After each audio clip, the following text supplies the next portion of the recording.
जय माता की। मित्रों, बहुत सारे लोगों ने हमसे प्रश्न किया है कि गुरुदेव, हम बहुत सालों से, काफी सालों से, 20 सालों से साधना करते चले आ रहे हैं, मगर हमें साधना का कभी कोई जो है फल प्राप्त नहीं हुआ। अब समझ में नहीं आती कि मंत्र गलत है, गुरु गलत है, कहां हमारी साधना में कोई गलती है। ये बात हमारी समझ में नहीं आती। कई शिष्यों का, ऐसे कई लोगों का, कई साधकों के फोन हमारे पास आते हैं, और जब से हमने अपनी वीडियो ग्रुप पर डालनी शुरू की है उसके बाद लोगों में काफी उत्साह है इस चीज को लेकर के। तो बहुत सारे लोग यही कहते हैं कि हम, कोई 10 साल से कर रहा है, कोई 20 साल से कर रहा है, कोई 5 साल से कर रहा है, कोई 6 महीने से कर रहा है, कोई 8 महीने से, कोई साल भर से। तो वो कहते हैं कि साधना अगर होती है और उनका प्रभाव होता है तो फिर हमारे जीवन में क्यों नहीं हमें दिखाई देता। ये ऐसा क्या कारण है, जो हमें साधना फलीभूत नहीं होते। देखिए, साधना में बहुत सारे ऐसी चीजें होती हैं जो इन पर विचार करना होता है, उसके बाद ही कोई साधना की जाती है। और इन सब चीजों को लोग देखते नहीं है। किसी ने वो मंत्र बता दिया, वैसे उसको कर दिया शुरू। अब वो बेशक उसके लिए सूट करे ना करे। तो ऐसी इस तरीके से जो हम, चाहे जो मंत्र लिया, यूट्यूब पर देखा, कहीं से देखा, किसी से कर लिया, और फिर उसकी साधना करनी शुरू कर दी। कोई ना विधि उसकी ठीक तरीके से बताई, जो बता दी उससे उस तरीके से करना शुरू कर दिया। मगर साधना जो होती है वो रियल में इस तरीके से होती है जैसे एक कुशल वैद्य जब तक अपने रोगी को ठीक तरीके से उसके रोग का निर्णय ना कर ले कि इसको रोग कौन सा है, और रोग का निर्णय करने के बाद में जब वो किसी औषधि का चुनाव करता है तो रोग निश्चित रूप से लाभ देता है। वो औषधि उसमें काम करती है और रोग को पूरे तरीके से समाप्त करने की उसमें क्षमता होती है।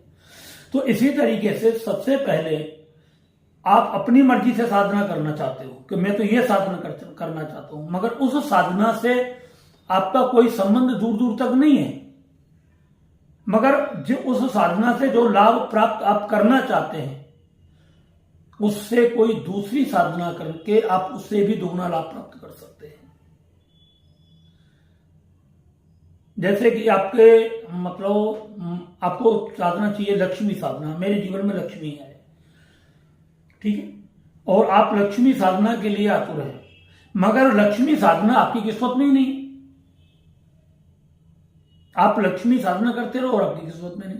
आप कितना भी मंत्र जाप करो, कितनी भी पूजा करो, कितना भी पाठ करो, जो आएगा वैसे तो नहीं आएगा। मगर वहीं आपको लक्ष्मी की आवश्यकता की पूर्ति करने के लिए कोई दूसरी साधना दे दी जाए और आपको पता चले कि वो साधना इतनी है कि लक्ष्मी जी उस कार्य को आपको 6 महीने में पूरा करेंगी, मगर उस साधना को आपने पूरा करना शुरू किया तो 6 घंटे में अपना प्रभाव दिखा दे, 6 दिन में दिखा दे, 1 महीने में दिखा दे, और आपके बाद धन के भंडार भरने शुरू हो जाए। तो सबसे पहली बात तो इसी चीज का ध्यान आपको रखना है कि आपका गुरु श्रेष्ठ होना चाहिए साधना में। आप अपनी मर्जी से कोई साधना ना करें। गुरु आपको जो साधना दे आप उनको बता दो, अपने मन की बात बता सकते हो कि मैं इस चीज के लिए ये साधना करना चाह रहा हूं। फिर उन पर छोड़ दो वो आपको क्या देंगे क्या नहीं देंगे। आप उसमें अपना जबरदस्ती ना करें, नहीं मुझे तो यही साधना करनी है। बहुत सारे लोग कहते हैं हमें सम्मोहन की साधना करनी है, कामदेव की साधना, सम्मोहन करना है, वशीकरण करना है। और बहुत सारे लोग रात और दिन करते हुए चल रहे हैं, मगर फिर भी घरवाली बस में नहीं हो रही, रात और दिन जूते मार रही है, झगड़े कर रही है, बच्चे नहीं सुन रहे, पड़ोसी नहीं सुन रहे, यार दोस्त नहीं सुन रहे, सब जगह झगड़ा ही झगड़ा, कलेश ही कलेश हो रहा है। जब तुमको घर ही सम्मान नहीं मिला तो बाहर कहां से मिलेगा। इसके विपरीत बहुत साधना है। तो मेरा कहने का मतलब यह कि जो चीज आप लक्ष्मी जी से लेना चाहते हो वो सभी देवियां देने को तैयार है, सभी साधनाओं में। जैसे धरती पर पुरुष जाति एक है और स्त्री जाति एक है, और उसमें सारे रिश्ते हैं। भाई हमारे मामा हैं वो भी एक इंसान है, फूफा है वो भी एक इंसान है, जीजा है वो भी एक इंसान है, पिता है वो भी एक इंसान है, नाना है वो भी एक आदमी है। इंसान एक है, रिश्ते अनेक हैं। इसी तरीके से शक्ति में हमारी माँ है, बहन है, भाणजी हैं। स्त्री जाति में शक्ति एक है और उनके कार्य अनेक है। तो आप इस चीज को दिमाग से हटा दें कि हमें जो जिस देवता का नाम है उस देवता के नाम से वो साधना हमें करनी चाहिए, वो तभी फल प्राप्त होगा। आपकी कुछ भी इच्छाएं नहीं होती, आपकी, मैं सच बोल रहा हूं, कुछ भी इच्छाएं नहीं होती। और परमात्मा के पास देने के लिए इतना होता है कि आपको एक जन्म तो क्या, जन्म जन्मांतर तक वो चीज आपके पास समाप्त तो होगी ही नहीं जिसे आप चाहते हो। चाहे उसे उस साधना से हट करके कर लो और चाहे उसी इष्ट के प्रति आप श्रद्धा लगा करके कर लो। मगर एक बात फिर मैं दोबारा ये कह रहा हूं कि दवा अगर कुशल वैद्य के द्वारा ली जाती हो, जिसको ठीक तरीके से रोगों का निदान करने का ज्ञान हो, तभी उस रोग तक पहुंचकर वो उस रोग को समाप्त कर पाते हैं और औषधि भी काम कर पाती है। अगर किसी अनजान व्यक्ति से जाकर के आप दवाइयां ले लो और जाकर, तो इसमें मौत भी आपकी निश्चित हो सकती है और बच जाए तो बाकी की बात है। इसलिए फालतू फंड के विचारों में आप अपना दिमाग ना लगाएं। आप गुरु के प्रति, जो आपके गुरु हैं, गुरुदेव हैं, उन पर विश्वास करें। गुरु मंत्र से ही सारे काम हो जाते हैं। अगर गुरु मंत्र की आपको प्रक्रिया बता दी जाए कि गुरु मंत्र आपको कैसे करना है, आप बेशक उसको 10 साल से 20 साल से जाप करते हुए चले आ रहे, अगर गुरु मंत्र की सही थ्योरी आपको बता दी जाए, आपका वही गुरु मंत्र सारी सिद्धियां आपको देना शुरू कर देगा। और ऐसी ऐसी सिद्धियां मिल जाएंगी आपको कि आप कल्पना नहीं कर सकते। लोग आपका मंदिर बनवाना शुरू कर देंगे, लोग आपको भगवान मानेंगे। ये सारी बहुत सारी चीजें हैं। तो साधना में सबसे पहली बात होती है एक योग्य गुरु का ना होना। साधना में अगर योग्य गुरु नहीं है तो साधना कभी आगे नहीं बढ़ेगी। दूसरी बात, गुरु का लालची होना, यह सबसे ज्यादा खतरनाक है। गुरु सोचे कि साधना करे, ये हमारा शिष्य हो जाए आगे, इसके पास धन बहुत ज्यादा, इससे धन ज्यादा लिया जाए, वो साधना कभी जीवन में सफल नहीं होगी। ना गुरु का कल्याण होगा ना शिष्य का कल्याण होगा, और वो बिल्कुल एक तरीके से राख में हवन करने के बराबर होगा। तो ऐसे गुरु से साधक को हमेशा बचने का प्रयास करना चाहिए। साधना के विपरीत दिशा में कार्य करना। आप साधना कर रहे हो और मन में आपका कोई कहीं किसी से झगड़ा हो गया और विचार आ रहा है, साले उसका ऐसा हो जाए, उसका वैसा हो जाए, उसका ये नुकसान हो, मतलब बहुत सारे विचार उसके प्रति जो चल रहे हैं, ऐसे विचार आपके मन में आएंगे उल्टे सीधे, तो आपकी साधना सफल नहीं होगी। साधना के वक्त सही तरीके से मंत्र का उच्चारण ना होना, मंत्र में त्रुटि होना, यह भी साधना में रुकावटें डालता है।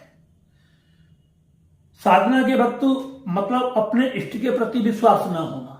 हम जिनकी पूजा कर रहे हैं, जिनका मंत्र कर रहे हैं, उनकी माला कर रहे हैं और उन्हीं के प्रति हमें विश्वास नहीं है, पता नहीं लग तो नहीं रहा ऐसा, पर कर रहे, आपको बिल्कुल भी इस चीज में कोई नहीं होगा। साधना के प्रति साधना में गुरु के प्रति विश्वास का ना होना बहुत बड़ी गलती है। अगर आपने गुरु बना लिया तो फिर उनके प्रति 100% आप समर्पित हो जाओ, तभी साधना काम करेगी। अगर आपके गुरु के प्रति श्रद्धा भाव नहीं है तो साधना बिल्कुल भी काम नहीं करेगी। साधना काल में बार बार आसन बदलना, कभी ये पैर उठा करके इधर रख लिया, कभी वो पैर उठा करके इधर रख लिया, मर्जी से बार बार पैर बदलते चले आ रहे, 5-5, 10-10 मिनट में पैर बदल रहे। हाँ, साधना लंबी है तो पैर बदलना पड़ जाता है, मगर ये नहीं कि आपने 1 घंटे साधना की और 1 घंटे में ही आपने मतलब 20 बार पैर बदल दिए। इससे क्या होती है कि जो हमारी एनर्जी उधरगामी ऊपर की तरफ जाती है उसमें डिस्टर्ब होता है, रुकावट होती है। तो बार बार हाथ पैर मतलब नहीं बदलने चाहिए। साधना के समय भक्ष और अभक्ष का विशेष ध्यान रखना होता है। मांस, मदिरा, शराब, अंडा, व्यभिचार कर्म, ये सब पूर्ण से परित्याग कर देने चाहिए और प्रत्येक साधक को पूरी जिंदगी भर करने चाहिए। हर साधक इन सब चीजों से दूर रहे। दूसरी बात, साधक को कम से कम दूसरे लोगों के हाथ से खाना पीना चाहिए। आप मांस नहीं खाते, मगर मांसाहारी व्यक्ति कोई आपको ये कहे गुरुदेव आप जल पियो, तो वो वाइब्रेशन उसकी बॉडी में जो मांस खाने के पड़े हुए हैं वो उस पानी के अंदर आएंगे और आपको शरीर में आएंगे और आपकी एनर्जी को वो डिस्टर्ब करेंगे। इसलिए बाहर के खान पान से साधु को पूरे तरीके से बचना चाहिए। ऐसा नहीं है कि आप बाहर गए तो कुछ खाओगे नहीं तो मर जाओगे, भूखे मर जाओगे, तो भूखा नहीं मरना है आपको। आप जहां तक बने वहां तक देखिए कि शुद्ध भोजन कहां पर मिलता है, और वहां तो बनाने वाले होते हैं, तो उसका कोई दोष नहीं है। बाहर तुम खा रहे हो तो उसका कोई दोष नहीं होता, क्योंकि वो परिस्थिति है आपकी। तो वहां आपको शुद्ध भोजन के लिए, अगर आपको फिर भी लगता है कि आपका मन गवाही नहीं देता, करनी है, तो आप कहीं किसी ठेली से फल वगैरह ले ले और फल हार आहार ही करते रहे और अपना उसी में अपना ध्यान साधना पूजा पाठ करें। साधना के समय हमें बहुत सारी ऐसी चीजें हैं कि जिन पर बहुत विशेष ध्यान देना होता है। जब आप साधना करते हो, कई बार आंखें खोल के करते हो, कई बार बंद करके करते हो, तो आपके मन में बहुत सारे सूक्ष्म विचार आते हैं, पीछे के आगे के पता नहीं कहां कहां के। उन सब विचारों को एकदम ब्रेक करने की आपको जरूरत है, क्योंकि वो आपका मंत्र बन जाते हैं। साधना के वक्त आप किसी की बुराई करते हैं तो वो भी आपका एक मंत्र बन जाता है। तो ये मंत्र उस मंत्र के विपरीत दिशा में काम करता है जिसकी आप साधना कर रहे हैं। इस पर भी आपको विशेष करके ध्यान रखना है। साधना काल आपको जो चल रहा है, तो उसमें आप मतलब जो है नाखून, बाल, ये सब न कटवाए और न काटे। साधना के वक्त ना किसी के साथ छल कपट, धोखाधड़ी, झूठ, फरेब, ये सब बिल्कुल त्याग देना चाहिए, और साधना के वक्त ही नहीं करना चाहिए, पूरी जिंदगी के लिए यह साधक को त्याग देना चाहिए। ध्यान रखें, आप साधना कर रहे हैं, यह साधना आपके एक जन्म के लिए नहीं, जन्म जन्मांतर के लिए काम करती है। साधना के प्रति आपका कोई गुरु है जिन्होंने आपको दीक्षा दी है, गुरु मंत्र का सबसे ज्यादा से ज्यादा जाप करें। साधना में किसी भी तरीके का आपको दिखावा नहीं करना है। जितना ज्यादा दिखावा करोगे उतना ज्यादा आपको नुकसान। साधना है और बस आप ही जानते हो, आपके बच्चे भी उसे ना जाने, आपके मतलब परिवार के लोग भी उसे नहीं। आप क्या करते हो, कैसे करते हो, आपको कुछ नहीं, बस दिखावा कुछ नहीं करना। ये नहीं साधना करते हो आप, साधक बने, लंबे चौड़े तिलक लगाएं और काले पीले कपड़े पहने और ये सब लोगों को दिखाएं। यह साधना को पूरे तरीके से बर्बाद करता है और आपके अंदर पाखंडता पैदा करता है।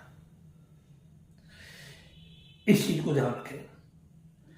साधना के प्रति अपने जो इष्ट, जो गुरुदेव ने आपको बताए, जिसके मंत्र आपको दिए, उनकी छवि अपने सामने सुंदर लगाएं। विधि प्रकार से आप उनकी पूजा करें, धूप, दीप, नैवेद्य, गंधोपचार आदि से जो भी पूजा आपको करनी है, षोडशोपचार पूजा, पंचोपचार पूजा करनी है, पूरी श्रद्धा के साथ आप उसमें खो जाएं। साधना का प्रारंभ यहां से होता है। साधना काल में अपने गुरुदेव की फोटो बिल्कुल सामने रखें, नतमस्तक होकर के उनके लिए प्रणाम करें, दंडवत करें। बार बार अपने गुरुदेव का चिंतन करते रहें। बीच बीच में बार बार साधना के समय अपने गुरुदेव का चिंतन करें, आंखें बंद करें, गुरुदेव की छवि का ध्यान करें और महसूस करें कि गुरुदेव के वाइब्रेशन मेरे पास बहुत अच्छे तरीके से आ रहे हैं। जिस इष्ट की आप साधना करते हो वो उनका महसूस करें, उनके वाइब्रेशन मेरे पास बहुत अच्छे तरीके से आ रहे हैं। माला जिससे आप जाप करते हैं, आप महसूस करें कि इसकी ऊर्जा मेरी बॉडी के एक एक रोम रोम के अंदर प्रवाहित हो रही है और मेरे सभी चक्रों में यह ऊर्जा स्थापित हो रही है। तो यह साधना का नियम है। नियम। तो जब आप इस तरीके से साधना करोगे, धीरे धीरे आपकी साधना सफल होगी। सबसे महत्वपूर्ण और दूसरी सूचना कि जब आप साधना करते हो, बहुत सारे लोग कहते हैं हमने साल भर हो गई, 2 साल हो गए और साधना हमारी काम नहीं कर रही, तो इसका क्या कारण है? और भी हम मंत्र भी पूरा कर रहे हैं, गुरु के प्रति श्रद्धा भी हमारी पूरी है, हम गुरु का ध्यान भी करते हैं। और वो जितने भी आपने नियम बताए वो सब उनके मतलब अलग से नियम हमने मतलब पूरी पूर्ण श्रद्धा के साथ हम काम कर रहे हैं, मगर फिर भी हमारी साधना सफल नहीं हो रही। मैं आपको एक छोटा सा उदाहरण देता हूं। एक महात्मा थे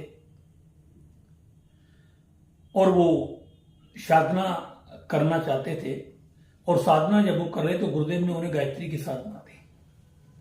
बोले आपको गायत्री की साधना करो, एक पुरस्कार करो और आपको ये साधना का फल मिलेगा। उन्होंने एक पुरस्कार किया, कोई फल नहीं मिला। 2 किए, कोई फल नहीं मिला। 3 किए, फिर कोई फल नहीं मिला। साधना करते करते उनका बुढ़ापे का समय आ गया। बच्चे जवान हो गए, बड़े हो गए, दरिद्रता जीवन से नहीं गई। अंत में साधना से विश्वास उठ गया। अपने गुरु के पास गए, बोले पूरा जीवन व्यतीत कर दिया मगर कुछ फायदा नहीं हुआ गायत्री से। बोले और करिए। जैसे उन्होंने फिर अगला पुरस्कार शुरू किया, 25 से 26वां पुरस्कार किया, माला का एक मोती खिसका ही था, आकर के साक्षात गायत्री सामने प्रकट हो गई और कहने लगी वरदान मांगो। बोले वरदान के लिए अब समय ही कहां बचा, उसका फायदा ही क्या मिलेगा मुझे। मैं इतने समय से आपकी साधना करता हुआ चला रहा था, तो अब तब से क्यों प्रकट नहीं हुई, अभी वरदान देने के लिए क्यों आई है। उन्होंने कहा पीछे मुड़ करके देखो तो 25 पहाड़ जल रहे हैं, आग लग रही है उनमें। वो 25 पहाड़ क्या थे? 25 जन्मों के पाप थे। ऐसे ही जब आप साधना करते हो तो आपका जो प्रारब्ध होता है, उसमें जो पाप छुपे होते हैं, साधना सबसे पहले उनको समाप्त करती है। और जैसे ही वो साधना आपकी परिपूर्ण होती है और आपका सारा पाप चल करके नष्ट होता है, तो पहले मंत्र पर ही आपके जीवन में दिव्यता उत्पन्न होनी शुरू हो जाती है। इस साधना का क्रम है। इसलिए साधना करते वक्त कभी निराश मत हो। गुरुदेव ने कहा है कि आप 1.25 लाख जाप करो, 1.25 लाख के बाद में आपको फल मिलेगा। नहीं मिला, कोई दिक्कत नहीं, 2.5 लाख करो, 4 लाख करो, 5 लाख करो, 6 लाख करो, 7 लाख करो, कर दिक्कत कोई नहीं। अगर इस वक्त नहीं हो रहा तो पीछे से तो समाप्त हो रहा है, और जैसे पीछे से समाप्त होगा आपका बहुत जल्द हो जाएगा। बॉडी में सारी क्रियाएं घटनी शुरू हो जाएंगी, आपको अनुभव होना शुरू हो जाएगा। इसलिए गुरुदेव के मार्गदर्शन में ही साधना करें। गुरुदेव को बताएं, मानसिक संदेश भेजें। कोई रुकावट है तो मानसिक संदेश भेजें। अगर गुरुदेव सक्षम हैं तो 1 सेकंड में वो आपको पकड़ लेंगे। आपको कहां परेशानी है, क्यों दिक्कत आ रही है, साधना क्यों आगे नहीं बढ़ रही है, उनको क्या बदलवाना है, क्या फेर बदल करवाना है, वो करवाएंगे। उसके बाद शुरू हो जाएगी। गुरु समर्थ होते हैं, वो कहीं भी रहते हैं मगर आपको देखते रहते हैं, आपकी सारी क्रियाओं को देखते हैं। शिष्य पर अगर कोई मुसीबत आती है तो एक पल नहीं लगता उनको मिटाने में, जड़ से समाप्त कर देते हैं। गुरु का दिया हुआ प्रसाद आपकी जिंदगी को बदल देता है। गुरु का दिया हुआ कोई भी वस्तु आपके भाग्य में परिवर्तन कर देती है। गुरु के दर्शन मात्र से आपके कल्याण होने लगते हैं। अगर आपने किसी को गुरु बनाया है तो गुरुदेव का चित्र अपने पूजा स्थल पर जरूर रखिए, जरूर। अगर बगैर गुरु का चित्र रखे आप कोई साधना करते हैं तो आपको बेकार है। आपके घर में कोई भी पूजा पाठ होती है, सबसे पहले गुरुदेव को ला करके वहां पर विराजमान करिए, बहुत तेजी से साधनाएं होंगी आपकी। तो ये साधना का थोड़ा विषय था। दूसरी बात, एक और बात बता दूं, साधना काल में हो या बगैर साधना काल के, कभी भी अपनी माला झोली को साबुन से साफ करके नाली में पानी को मत फेरे, डाल दें। उसको ऐसी सुरक्षित जगह डालें जहां वो किसी के पैर ना पड़े। बेटर होता है किसी नदी में डाल दें, किसी वृक्ष की जड़ में डाल दें, वहां रखें। साधना काल में जितना आप ज्यादा से ज्यादा दान कर सकें, चेटियों को भोजन कराएं, कुत्तों को कराएं, गायों को कराएं, गरीब बेटियों को कराएं, छोटे छोटे बच्चों को मतलब खिलाते रहें। देवी की साधना कर रहे तो छोटी छोटी बेटियों को खिलाएं, बच्चों को करें तो 10-12 साल के छोटे बच्चों को मतलब कर रहे हैं। जैसे आप किसी भैरव की साधना करते हो या किसी भगवान विष्णु की करते हो, कृष्ण की करते हो, राम की करते हो, तो छोटे छोटे बच्चों को खिलाएं, तो उनको आप ये सब करते रहें। साधना काल में दान पुण्य का क्रम कभी टूटना नहीं चाहिए। आपको देने की आदत होनी चाहिए, मांगने की नहीं होनी चाहिए। बार बार साधना में गुरु के सामने ये रोना ना रोए कि हमारी तो साधना ही नहीं हो दिख रही। गुरु का वचन दृढ़ विश्वास करके माने और आपके जीवन में साधना के फल धीरे धीरे घटने शुरू हो जाएंगे। फिर मैं आपको कह रहा हूं, जब साधना आपके जीवन में प्रभाव दिखाना शुरू हो जाए तो जैसे फल वाले वृक्ष नीचे झुकने शुरू हो जाते हैं, ऐसे ही आपकी नम्रता दिन प्रतिदिन बढ़ती चली जानी चाहिए। आपको अहंकार नहीं आना चाहिए। अहंकार अगर आएगा तो साधना आपकी एक पल में नष्ट हो जाएगी, क्योंकि आपसे ऊपर बहुत पड़े हुए हैं। एक सेकंड में आपसे खींच लेंगे। आपने जैसे कि कोई लाइसेंसी हथियार बनवाया, सुरक्षा की दृष्टि से सरकार ने उसे आपको मंजूर कर दिया और आपने छोटे मोटे झगड़े पर उसी को पड़ोसी पर तान करके खड़े हो गए मारने के लिए, और पड़ोसी ने अगर थाने में शिकायत कर दी तो एक सेकंड में आपका हथियार जब्त हो जाएगा और फिर जिंदगी में आपको दोबारा मिलेगा नहीं। इसी तरीके से साधना का आपने दुरुपयोग कर दिया, कभी भी इसका गलत इस्तेमाल किया, किसी भी तरीके से किसी को नुकसान पहुंचाने के लिए किया, किसी का बुरा करने के लिए किया, बुरा हो या ना हो, आपने सोच लिया साधना पूरी तरीके से समाप्त हो जाएगी। गुरुदेव एक सेकंड में उस साधना को आपसे खींच लेते हैं। साधनाएं हमेशा दूसरों का कल्याण करने के लिए होती हैं, दूसरों की भलाई के लिए होती हैं। जिस शिष्य के मन में गुरु के प्रति श्रद्धा का भाव समाप्त होना शुरू हो जाए, समझ लो उसके यहां से वो सब सारी चीजें समाप्त होने वाली हैं जो गुरु के द्वारा उसे प्राप्त हुई हैं। जो गुरु की पूजा से, पाठ से, ध्यान से, हवन से, मनन से, चिंतन से जो कुछ गुरु के द्वारा उसे प्राप्त हुआ है, और जरा सा भी उसके मन में गुरु के प्रति श्रद्धा का अभाव बन जाता है, गुरु के प्रति कोई नफरत हो जाती है, गुरु के प्रति उनके विश्वास मन में कम होना शुरू हो जाता है, तो समझो ऐसे व्यक्ति का भविष्य कभी स्थिर नहीं होता। वो ना मालूम कब और कहां डूब जाए, बर्बाद हो जाए, और किस रूप में हो जाए इसका भी कोई पता नहीं। इसलिए गुरु के प्रति पूर्ण श्रद्धा हो, विश्वास हो। तो ये थे साधना के नियम, और जो आपको बताया है उस पर पूरा ध्यान करें और साधना के लक्ष्य पर आगे बढ़े। मुझे विश्वास है ये वीडियो आपको पसंद आई होगी।